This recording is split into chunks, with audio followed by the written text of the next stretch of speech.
Welcome to the ABCs of spinal cord injury.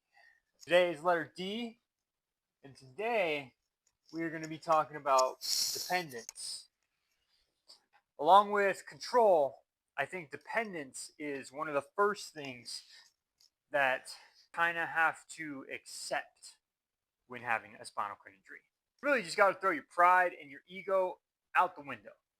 Because let me tell you, initially in the hospital, man, you are almost forced to become dependent on people for almost everything.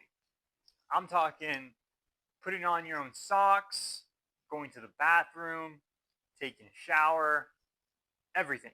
And to be honest, man, that's something that can be very humbling, to say the least.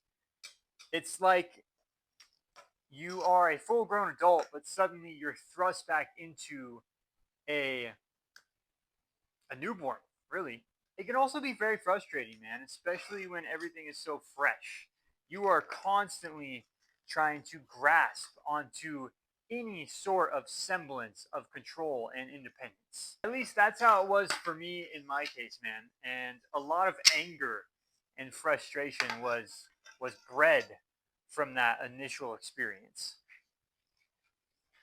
But to be honest, man, the truth that nobody wants to hear in those moments is needing somebody's help or being dependent does not make you less than or weak.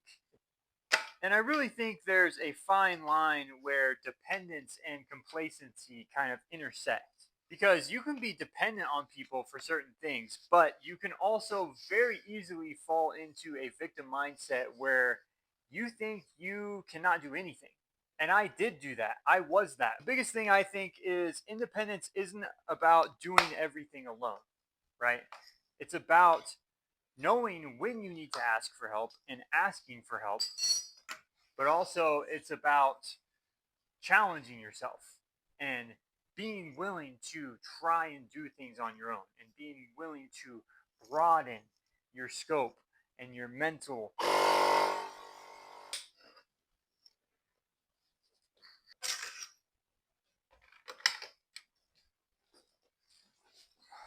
Moral of the story, man, I think is really you have to be willing and get to a place to be okay where you can ask for help and depend on others, but don't do it so much so that you don't depend on yourself as well.